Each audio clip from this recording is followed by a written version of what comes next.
I've played countless hours of the brand new F126 DLC, and today I can tell you everything you need to know. Thanks to EA for giving me early access to the DLC over the past week, and after testing all the new systems in the game, I have to say, this is actually looking very good. So today I'm breaking down the new handling, the massive ERS and active Aero changes, how the 2026 cars actually feel, what modes are supported, what happens to your current career saves, and whether the DLC is actually worth buying.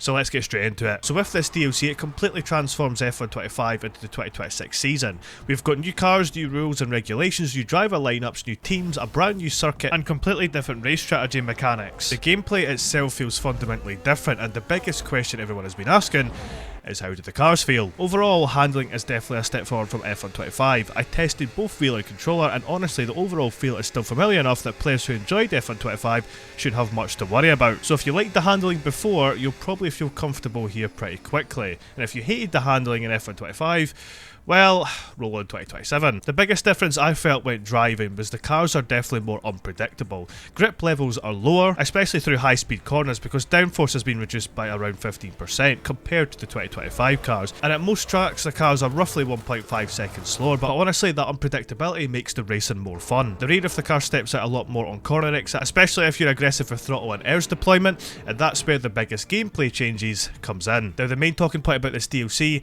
is how EA and Codys are going to perfect the brand new active Aero and ERS deployment system. Now we know how much of a talking point this has already been in the real life season this year in 2026, and how the races completely changed the way they play out. So let's get started with active Aero. For 2026, active Aero replaces traditional DRS. The front and rear wings now physically move between different modes depending on the section of the track you're driving through. These two modes include cornering mode and straight mode. Cornering mode is a default high drag setup used in corners, under braking during throttle lift, or when exiting a straight line zone. Then you've got straight mode, which is a low drag mode used in designated straight line sections, similar to the old DRS zones. With F125 you can either control this manually or have it automated with an assist. But of course the real game changer for this is the new ERS system, and honestly I think EA and Codemasters have absolutely nailed this.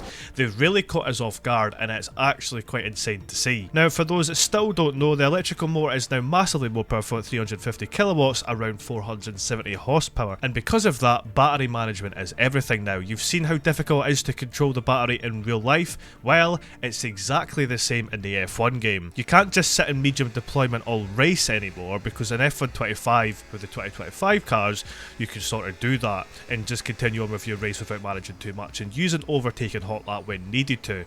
If you try doing that with the 2026 cars, however, your battery disappears faster than you think. You now have to constantly think about where to harvest, when to deploy, which corners to coast through, and how aggressive you want to be. And crazy enough, the lifting and coasting system has been absolutely replicated to perfection. Lifting and coasting is actually the fastest way around in the game, just like it is in real life. You're actually having to shift down gears on straights to gain battery, and even braking on a straight. Like, it is generally exactly like real life, and you just wouldn't believe it, because we had really not too much hope for this, and I didn't think it was going to be replicated just as good as it has been. And I will say, I don't know if it's going to upset the fans too with the lifting and coasting method, because this is definitely going to play a massive factor in qualifying, but we'll see how that pans out. With the new ERS system comes the new Overtake Mode as well, replacing DRS entirely. To activate it, you need to be within a second of another car at a detection line, then you gain access to the additional ERS deployment beyond certain speed thresholds. And this is what absolutely creates the most insane racing you'll ever see in an F1 game, and I mean it. Like, I have never seen anything like this ever in a game. Like, you're physically having to keep looking about where cars are, because there's cars that can suddenly be a few seconds behind.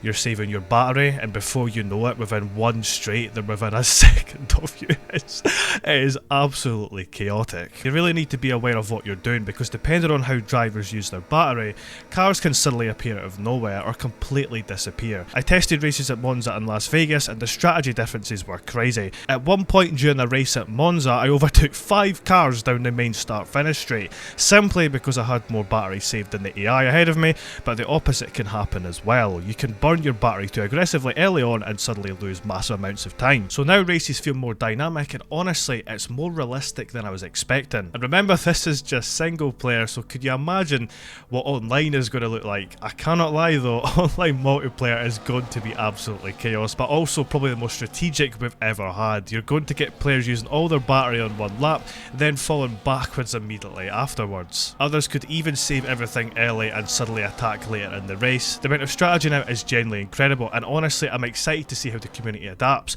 but there is one downside. There's not going to be any ranked mode for the 2026 DLC. You can only race the 2026 content in unranked multiplayer, a LAN event, split screen and supported single player modes, which I know a lot of competitive players who do play ranked in the game are going to be quite disappointed about. Ranked multiplayer isn't the only mode not to feature in this 2026 season pack. There are other modes as well that are not supported, and they include the F1 World Series, Co-op Career, Leagues and Challenge Career. And just a reminder as well, the 2026 Formula 2 cars will be coming to the 26 DLC as well, but that will be coming at a later date. Now let's talk about the career mode and my team. How will this system work? A lot of people are worried about their save files, but here's the most important part. Your 2025 saves remain completely separate. There is no automatic conversion into 2026, and when starting a career you can now choose between the 2025 regulations and the 2026.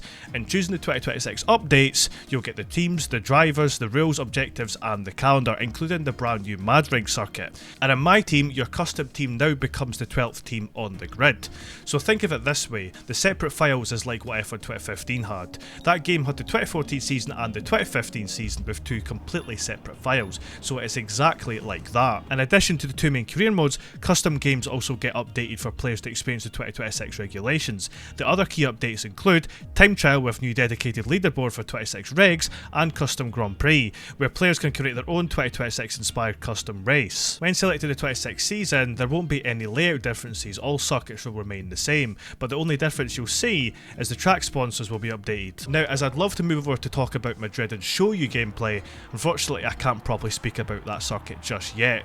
That will come at a later date, which is very soon, so keep an eye out for that, and if you want to make sure you see that content when it drops, make sure to subscribe because, just saying, it's coming very soon. So to summarise, everything you'll receive when purchasing this 2026 season pack will be the 26 teams including Cadillac and Audi, the 26 driver lineups with now a 22 grid, the new Madrid circuit, updates to track sponsors and live service support, new mechanics in the new Overtake Mode which is more powerful than in the past, active Aero which now replaces DRS, and supported modes which are driver career, my team, Grand Prix, time trial, split screen, pro challenges and unranked multiplayer including LAN. Of course all the in-game details are going to help you buy this DLC, but what is the actual price of the DLC? Well, we've got two editions for this pack. We've got the 2026 season pack, which is for people who already own F1 25, and we've got a season edition which gets you F1 25 with the 2026 season pack, which is the more expensive. Now the prices range between console and PC. The 26 season pack for people who already own F1 25 will range from £25 for consoles and £22 for PC users. On the other side, the 26 season edition, which includes F1 25 and the 2026 season, well, that is going to be a little bit more expensive because it's going to be £50 for consoles and £45 for PC users, which if I'm honest is probably around the expected price I thought the packs were going to be. So, should you buy the F1 26 DLC?